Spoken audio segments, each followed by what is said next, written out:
நிற்கி. அப்போ அப்படியான கேவலமான வேலையை செஞ்சு போட்டு எலெக்ஷனில் வின் பண்ணி போட்டு வேறொரு பார்ட்டிக்கு போயிட்டு ஆதரவு தெரிவிக்கிற ஆக்களை திரும்ப கோடிக்கணக்கில் காசை கொடுத்து அவரை பெரியாளாக்குற வேலையில் செய்த ஒரு தலைமைக்கு நாங்கள் என்ன எப்படா ஒரு காலமும் ஆதரவு தெரிவிக்கப்படா. இந்த நிலையிலே தமிழ் கூட்டமைப்பு என்ன முடிவு எடுக்க போகிறது? ஏற்கனவே சில கட்சிகள் முடிவை எடுத்து கையொப்பம் விட்டுவிட்டது. அகில இலங்கை மக்கள் காங்கிரஸ் என்ற கட்சி இன்று என்ன முடிவை வருகின்ற 14ஆம் தேதி எடுக்க போகின்றது என்று இன்று எல்லோரும் பார்த்துக் கொண்டிருக்கிறார். எங்களுடைய தொலைபேசிகள் அதிகமான நேரங்கள் நாங்கள் ஆஃப் பண்ணி வைத்துக் கொண்டிருக்கிறோம். அந்த அளவுக்கு எங்களிடத்திலே அழுத்தம், அந்த அளவுக்கு எங்களிடத்திலே இது சம்பந்தமான விஷயங்களை ஆராய்ந்து கொண்டும் கேட்டுக்கொண்டும் கருத்துக்களை அறிந்து கொள்வதற்கான முயற்சிகளை இந்த நாட்டு ஊடகங்களும் சர்வதேச ஊடகங்களும் அதே போல சில அரசியல் கட்சி சார்ந்தவர்களும் அவர்களுடைய கருத்தை மீது திணிப்பதற்காக பல வகையான முறையிலே எம்மோடு பேசி அழுத்தங்களை தந்து கொண்டிருக்கின்ற ஒரு காலம். இந்த காலத்திலே தான் எங்களுக்கு வாக்களித்த அல்லது எங்களுக்கு வாக்களிக்கின்ற எங்களுடைய கட்சியுடைய போராளிகளை சந்தித்து அவர்களுடைய உள்ளங்களிலே என்ன இருக்கின்றது என்பதை ஆராய்ந்து கொள்வதற்காக அறிந்து கொள்வதற்காகத்தான் இதை இவ்வாறான கூட்டங்களை ஏற்பாடு செய்து கொண்டிருக்கின்றோம். கட்சி தலைமைகள் ஜனாதிபதி வேட்பாளர்கள் அழைத்த பொழுதும் நீங்கள் அழைக்கின்ற பொழுது எங்களால் வர முடியாது, நீங்கள் கூப்பிட்டு கையொப்பமிடுக சொல்லுகின்ற பொழுது எம்மால் முடியாது, எமது கட்சியுடைய முடிவு வர வேண்டும், எமது கட்சியுடைய ஆதரவாளருடைய கருத்துக்கள் அறியப்பட வேண்டும் என்று சொல்லுகின்ற பக்குவமும் தைரியத்தையும் இறைவன் எங்களுக்கு தந்திருக்கிறான். அவ்வாறு செய்ய முடியாதவர்கள் தான் நாங்கள் இன்று இவ்வாறு கருத்துக்களை கேட்பதை விமர்சிப்பதை நாங்கள் பார்க்கிறோம்.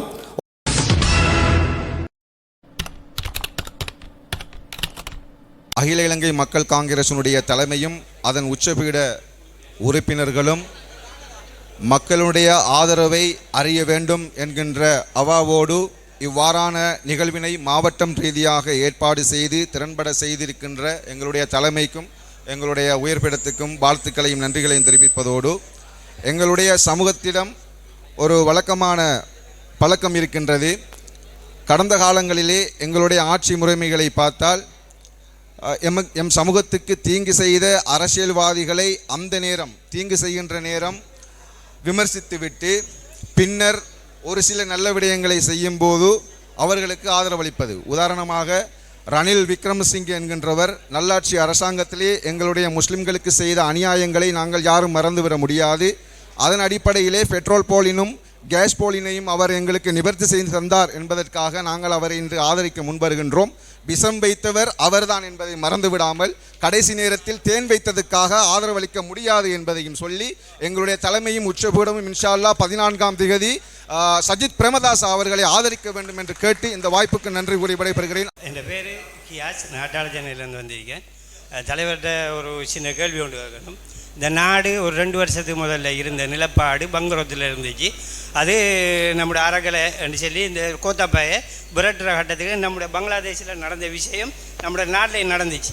அந்த டைமில் இந்த சஜிதால் இந்த நாட்டை கட்டி எழுப்புறதுக்கு அணூரால் கட்டி எழுப்புறதுக்கு இந்த நாட்டை கையில் பிடிக்கிறதுக்கு ஏலாம் போயிட்டு அந்த டைமில் ரணில் வந்து இருந்தால் நம்மளோட நாட்டை இந்த அளவுக்கு ஓரளவு போலின்னு இல்லாமல் விலைவாசியை லேசாக குறைச்சி பெட்ரோலில் அது இது எல்லாம் வச்சு ஓரளவு நாட்டை கொண்டாந்து வச்சிக்கார். இந்த சந்தர்ப்பத்தில் நாம் ஒரு முன்னுக்கு வந்து நின்று ஆம்பளையா சிங்கம் மாதிரி வந்து நின்று இந்த நாட்டை தோல் கொடுக்க இயலாத சஜித்துக்கு நாம் எப்படி நாம் சப்போர்ட் பண்ணுறேன் இல்லை நாட்டுக்கு கை கொடுத்த ரணிலுக்கு சப்போர்ட் பண்ணுறா என்கிறத நீங்கள் தான் சொல்லணும். உங்களோட கையில் தான் எங்களோட முடிவு இருக்கு. நாங்கள் தலைவர் மருகும் தலைவர் அஷ்ரப்பிட வளர்ப்பு பிள்ளைகள் அப்போ ரணில் ஏறுற வாகனத்தில் நாங்கள் ஏறையில. ஸோ அந்த வாகனத்தில் தலைவர் மாறப்படா, நாங்களும் மாறல, தலைவர் மாறப்படா. நிறைய பேர் ஏறிக்காங்க. அவிய என் பேர் அஃப்னான், நான் பாலாமுட.